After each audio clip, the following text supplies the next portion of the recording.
I'm not gonna go flat out. I'm just gonna go like half throttle.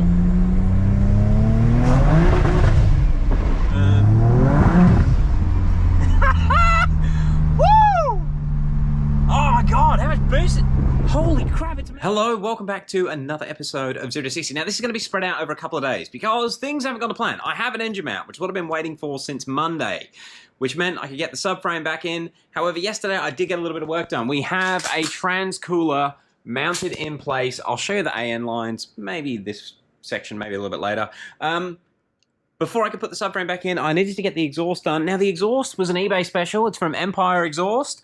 Scott bought this for his car, and look, it doesn't sound too bad. It looks like a copy of the Miltech/VRSF, which is probably a copy of something else, but it looks all right, apart from, annoyingly,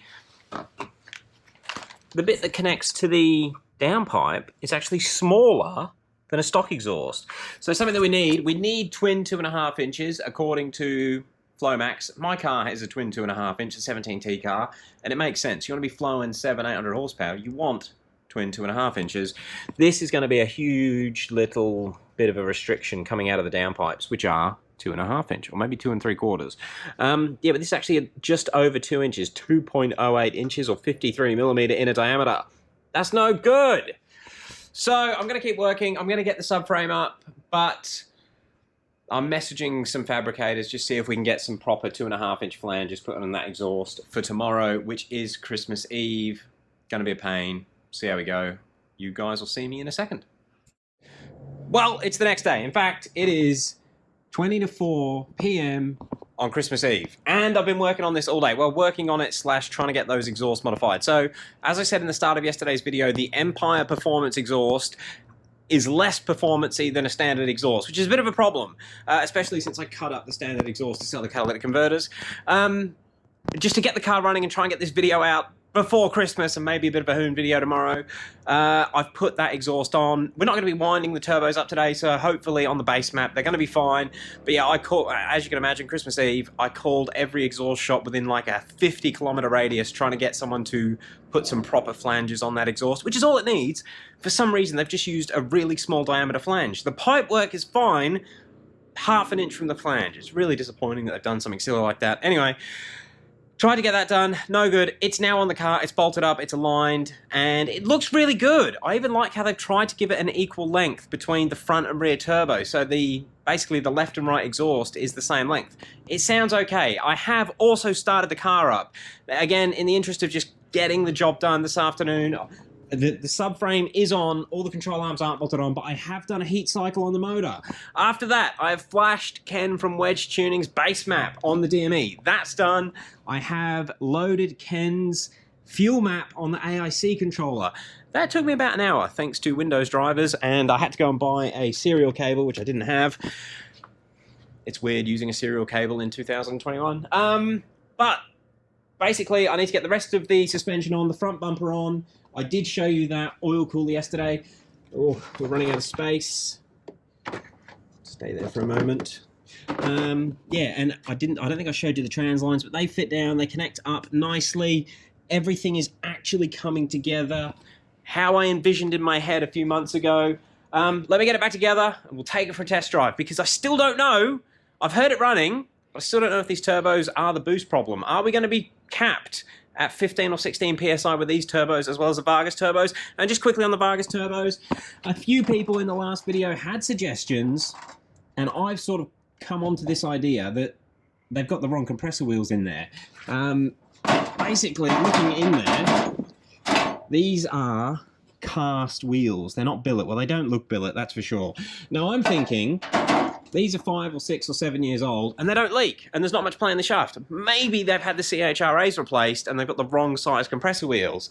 That was the theory. I was pretty solid with that, until somebody messaged. He's been talking to Tony from VTT, sent him the video, and Tony laughed and said, we only use those wheels, laugh out loud, for 2 months.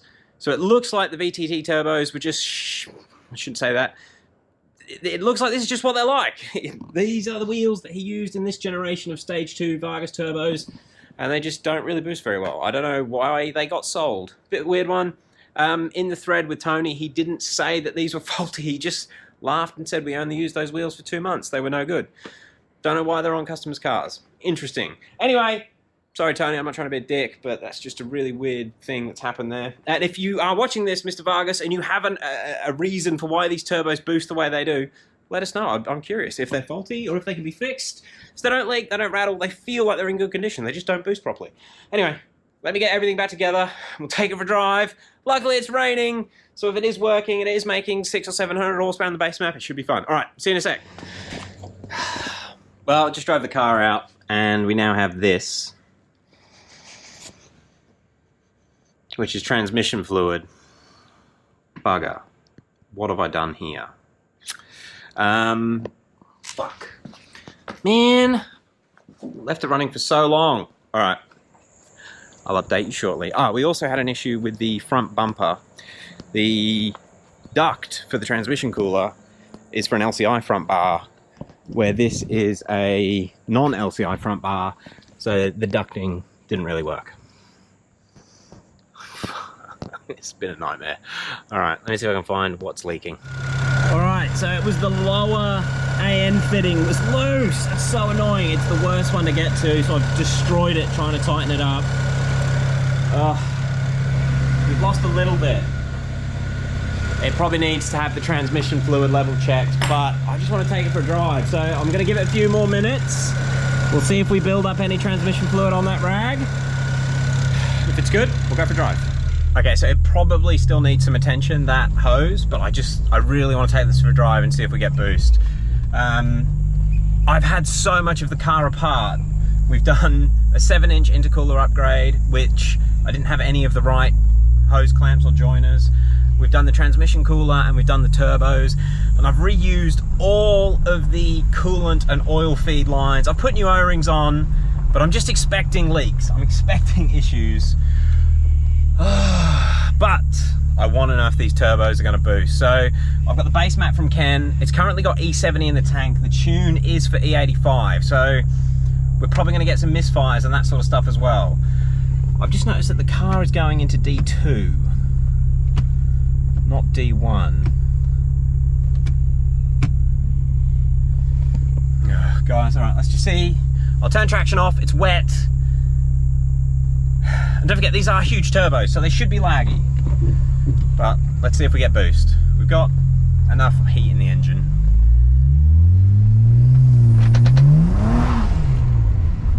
It just spun the tyres. I don't know if that hit boost. I have no idea what happened then, but we just spun. Wow, okay. I'll go back to manual mode. Second gear, roll on. Leafs come in. Oh my God, it makes boost. God. Okay, now the trick here is to not get in trouble. Which I'll take it easy. I'll take it easy. That's weird. It's spinning the tires, but it doesn't sound like the engine's doing anything. I don't know if you can hear it. It didn't do that before. You'd have to like rev its neck to get it to do anything cool. All right, let's try a second gear roll on. I'm not gonna go flat out. I'm just gonna go like half throttle. We've got boost. That was the rev limiter. Holy crap, yes. Oh, it just feels so smooth. Guys, it's quick. This is the base map.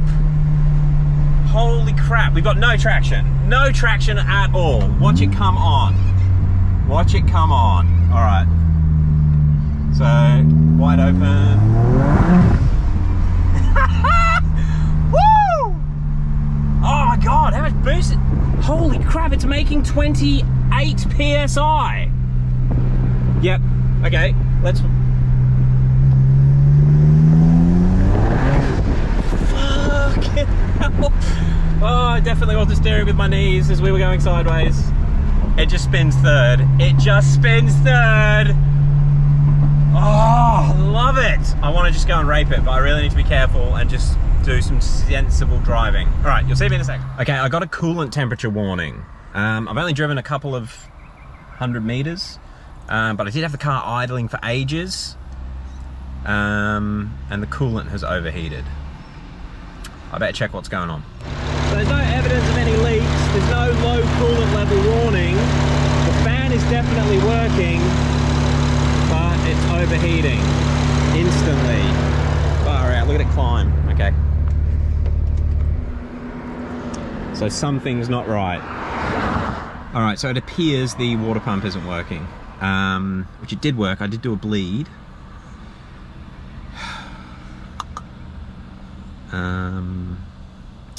Just see if it's thrown a code. Read DME codes.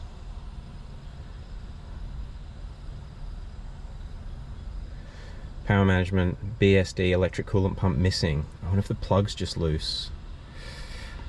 So either the water pump's just broken or it's got a loose connection. Hopefully it's a loose connection. It's just all very hot. I'll see if I can get my hands on the plug without losing anything. All right, I managed to get my hand on the plug and the coolant is sitting around 90 to 95. So it was, as soon as I got that reconnected, I started the car and I just started heading home. But the MHD keeps disconnecting. I've restarted the dongle, trying to reconnect. Don't let me down, I need to see the coolant temp. Oh, this is painful.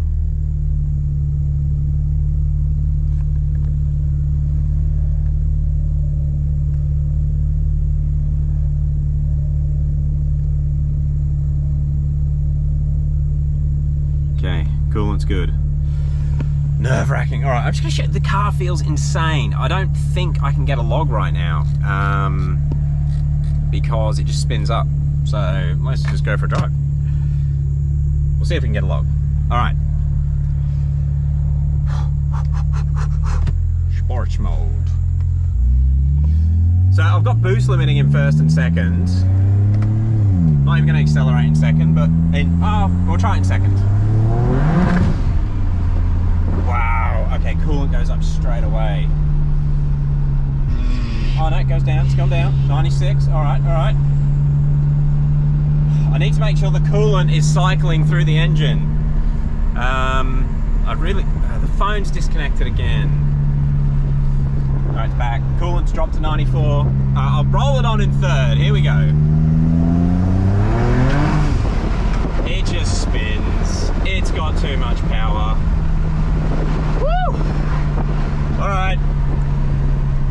It's wild. It's wild. I'm gonna head home and just double check everything. The transmission's gonna be low on oil. I need to do a bolt check. My hair's too messy, but we got a car that makes boost now. It makes a lot of boost. Well, I just got back. It's now dark. It is now 7 o'clock at night on Christmas Eve. I should be drunk. But no, I'm gonna finish the video. So, things to note. I've just had a quick look. I did do a couple of logs. They're not wide open throttle logs because it's just not getting traction and it did start to rain. But it is holding 25 PSI, so that's the base map. It's 25 PSI. It's pulling timing, and on the third or fourth pull I did, at the top of third gear, it threw a misfire. These plugs are the plugs that I put in my 17T car in 2019, and I took them out, I think, June last year. So they're old secondhand plugs. I need to change the plugs. So I might do that either tomorrow or Boxing Day. It just depends on how much alcohol gets involved. But I think it's gonna be quick. I got to the top fourth on that first log, and I think this is gonna be a quick car. Fairly confident. We are properly raining now. Guys, everything seems good. The transmission stopped leaking, although I still need to top the fluid up. We're still only on E70 fuel. Jeez, I'm getting excited. I'm getting excited. Looking forward to see what this does on the draggy. Got to get the exhaust fixed because that is a current issue. A lot of things to happen, but I might do the plugs and just see what we're doing 1 to 2's in. And I'll get on to Ken, see if that mid-throttle, I don't think I was wide open throttle till it was about 4,000 RPM. Any more throttle under 4,000, it just fries the tyres in third gear, and that was when it was dry. I don't know how much footage I got. I was kind of peaking. I was super nervous about having issues with all the work that I've done on it, leaks, coolant leaks, oil leaks. You guys know what it's like. I hope I managed to film as much as I should have. Anyway, Merry Christmas, everyone. If the sun's good tomorrow, I might go do a skid video. If not, you'll see me on Boxing Day. Thank you very much. Peace.